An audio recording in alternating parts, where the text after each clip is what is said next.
Hello friends, welcome back to my channel. एक extra की भी कोई ज़िंदगी होती है, लेकिन मैं आपको बताती चलूं कि मैं किसी शौक़ से एक्स्ट्रा बनने नहीं आई थी और ना ही मुझे फ़िल्मों में काम करने का कोई शौक़ था। किस्मत का लिखा कहूँ या अपनी नादानी कि जिसने मुझ ऐसी कई दिलों की रानी को फ़िल्मों की राह दिखा दी। मैं हीरोइन तो ना बन सकी, मगर एक्स्ट्रा गर्ल बनकर खज्जल ख्वार ज़रूर हो गई और आज तक ख्वार हूँ। मेरी कहानी अजीब तो नहीं, मगर ऐसी ज़रूर है कि जिसको पढ़कर या तो सभी मुझ पर उंगलियां उठाएंगे और दोषी ठहराएंगे, या फिर अफसोस करते रह जाएंगे कि ऐसी भी लड़कियां होती हैं इस दुनिया में जो अच्छी होकर भी बुरी समझी जाती हैं। हाँ, मैं ऐसी ही थी, लेकिन मुझको किसी ने ऐसा बनाया। मैं पैदाइशी एक आज़ाद पंछी के जैसी रूह लेकर पैदा हुई थी। ये सच है कि कुछ तो इंसान की अपनी फितरत, लेकिन ज़्यादातर माहौल और हालात भी उसको किसी पेचीदा रास्ते का मुसाफिर बना दिया करते हैं। मैं भी हालात से मजबूर फिल्मों में मुस्तकबिल ढूंढने निकली तो एक्स्ट्रा होकर रह गई, और आज मेरा हाल पूछने वाला कोई नहीं। मेरी कोई इज्जत, कोई बाइज्जत पहचान नहीं। तभी कहती हूँ कि हर लड़की को सोच समझकर अपने लिए किसी सिमत में कदम आगे बढ़ाना चाहिए। ये उन दिनों की बात है जब हम लाहौर में उस जगह रहते थे जहाँ से एक मशहूर फिल्म स्टूडियो बहुत नज़दीक था, लेकिन मेरा ध्यान कभी उस तरफ नहीं गया। पापा का अच्छा खासा बिजनेस था, रुपए पैसे की कोई कमी न थी। कमी थी तो सिर्फ माँ के प्यार की, जो मुझको 4 बरस की उम्र में छोड़कर इस दुनिया से चली गई थी। शायद यही कमी थी जिसने मेरी शख्सियत में खोखलापन पैदा कर दिया था, एक बुरे खला को जन्म दिया था। पापा भी मुझको इसी बायस प्यार करते थे कि इसकी माँ नहीं है, बहुत लाड करते थे। मुझ पर कोई भी पाबंदी ना थी। एक ख़ानदानी मुलाजमा ने मेरी परवरिश की थी, मगर वो मुलाजमा तो सिर्फ मेरी खिदमत ही कर सकती थी, वो मुझको कोई हुक्म तो ना दे सकती थी। पापा कहते थे मुझको अपनी बेटी पर मुकम्मल एतमाद है, और मैं बाप और अन्ना बीबी के एतमाद की आड़ में हर सोचो फिक्र से आज़ाद उड़ती फिरा करती थी। जब मेरी उम्र 16 साल की हो गई तो मेरी मुलाकात सरोज से हुई। वो एक दिलचस्प और हर वक्त हंसने हंसाने वाला नौजवान था। इंजीनियरिंग का तालिबे इल्म था। इससे कबल नेहाल मेरी ज़िंदगी में आ चुका था, जो हमारे एक पड़ोसी का बेटा था। ये मेरी पहली मोहब्बत थी, मगर निहायत नादान उम्र की, कि जिसे मोहब्बत का कोई सर पैर न था। हम दोनों एक दूसरे को दूर से देखकर मुस्कुराते। वो मेरी तरफ फूल फेंकता तो मैं उस फूल की पत्तियां मुट्ठी में भरकर उसकी जानिब उछाल देती। वो अमीर बाप का बेटा था। मैट्रिक करते ही आला तालीम के लिए बैरूने मुल्क चला गया और मुझको अचानक उदास कर गया। किसी हद तक इसकी मोहब्बत की तपिश सुलगती सी याद बनकर मेरे दिल में बाकी थी, और मैं तन्हाई में तन्हाई का दर्द सहती थी, रो पड़ती थी। तभी मुझको किसी गमगुसार सहेली या दोस्त की ज़रूरत महसूस हुई। अन्ना बीबी से अपना दुख तो ना बांट सकती थी, मेरी कोई सहेली भी नहीं थी। नेहाल का एक दोस्त भी हमारे घर से कुछ दूरी पर रहता था। नेहाल की याद का दर्द बांटने को मैं इसके दोस्त अरशद से फ़ोन पर बातें करने लगी। शुरू शुरू में ये बातें नेहाल से मुतालिक होती थीं, बाद में अरशद की अपनी ज़ात से मुतालिक दिलचस्पियाँ भी शामिल हो गईं। अब अरशद की ज़ात मेरे सामने थी और नेहाल आँख ओझल पहाड़ ओझल। नेहाल के जाने का गम रहा और ना इसके लौट आने का इंतज़ार बाकी रहा।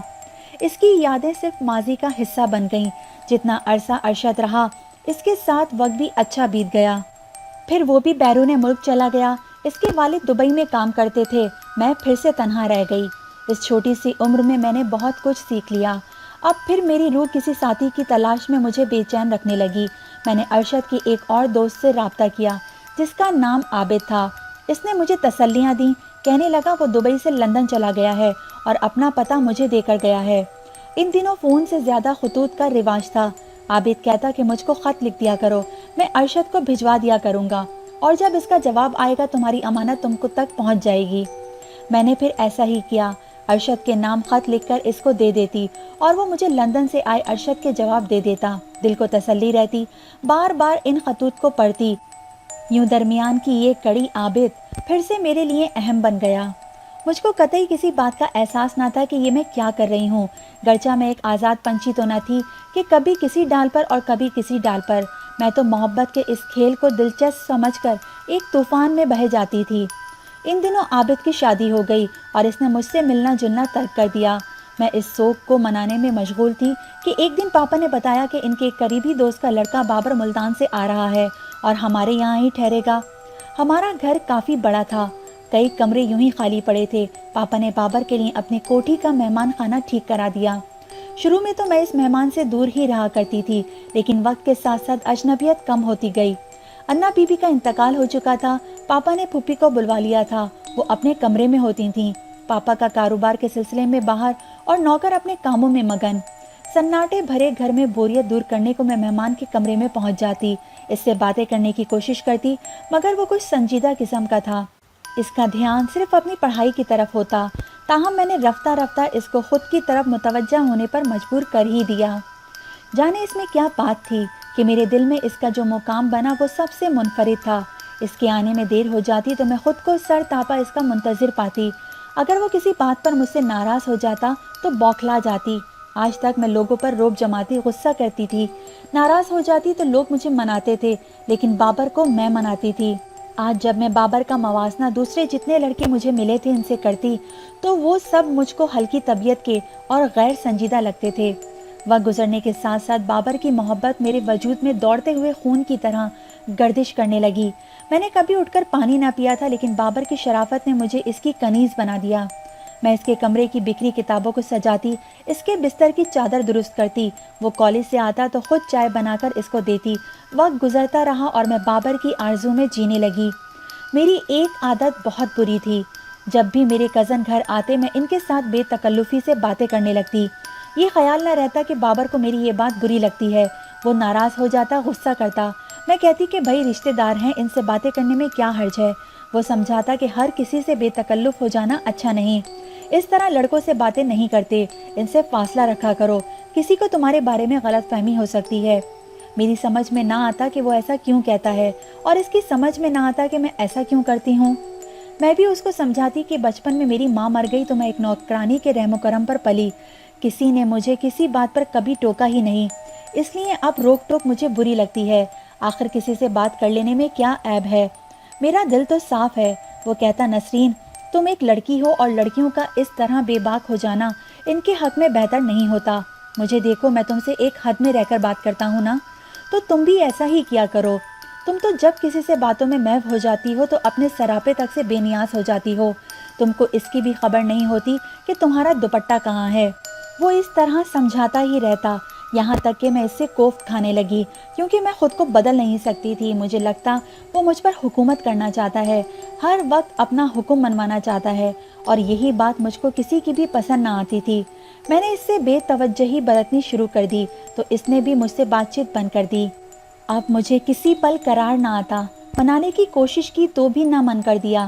تب بھی میں نے اس کو خطوط لکھنے شروع کر دیے، اور اپنی صداقت کا یقین دلانے کے لیے میں نے نہال، سروش، عابد، ارشد سبھی سے اپنے خیالی لگاؤ اور پاکیزہ محبت کی کہانی لکھ دی۔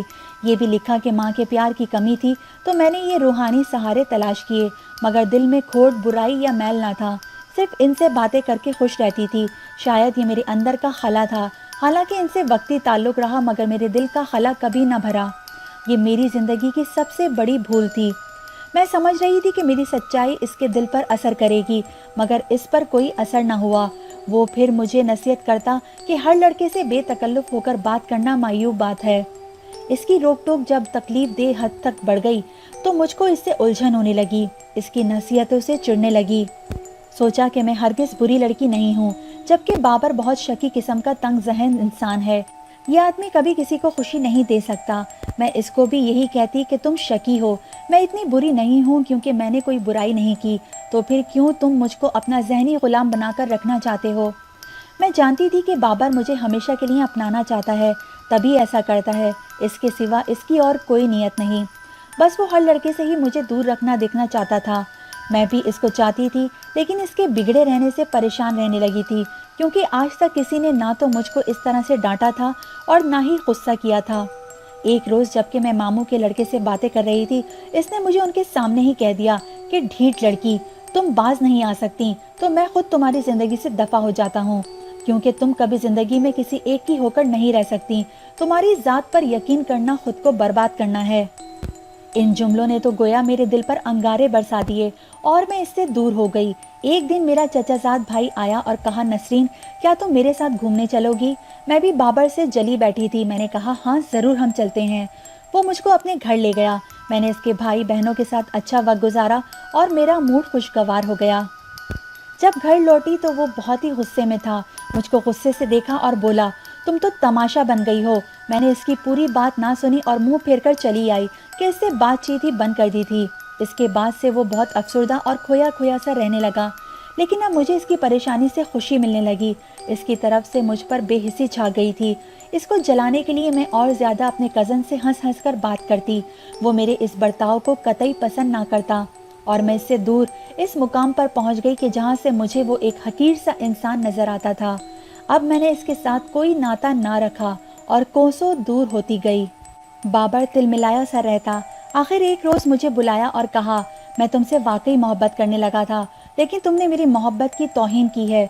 मुझको मोहब्बत देकर मोहब्बत छीनी है। मैं तुम्हें कभी माफ़ नहीं करूँगा। मैंने तुम्हारा भला चाहा और तुमने मुझसे बुरा सलूक किया। याद रखना, तुम्हारे वो खतूत जो तुमने मुझे लिखे अब तुम्हारे मुस्तकबिल की तबाही का बाइस बनेंगे। मैंने जवाब दिया, जो करना है कर लो, मुझे तुम्हारी बिल्कुल भी परवाह नहीं है। पापा से भी इसकी उल्टी सीधे शिकायतें की कि अब बाबर को घर से निकालें। वो बोले, बेटी ज़रा सब्र कर लो, इसके इम्तिहान हो जाएं, वो चला जाएगा। तुम नहीं जानती इसके वालिद के मुझ पर बहुत एहसानात हैं, तुम इससे बात ही ना किया करो। काश मुझे समझ होती कि सब लड़कों जैसा वो नहीं है। इसको वाकई मुझसे मोहब्बत थी। वो मुझको इज्जत से अपनाता और बाइज्जत देखना चाहता था, इसलिए समझाता था, मगर मेरे अंदर तो लापरवाही के अलावा न जाने किस बात का घमंड था। मैंने इसके सच्चे जज्बे को भी ठुकरा दिया कि ये रोक टोक लगाने वाला शकी इंसान है। भला ये मुझे कैसे खुश रख सकता है? अगर मैं शाइस्तगी से बात करके इससे माजरत करती और अपने खतूत मांग लेती तो वो ज़रूर दे देता, मगर मैंने तो हिकारत जतलाकर इसको बरगश्ता कर दिया और वो भी चुप रहा। बाबर के इम्तिहान हो गए और वो हमारे घर से चला गया।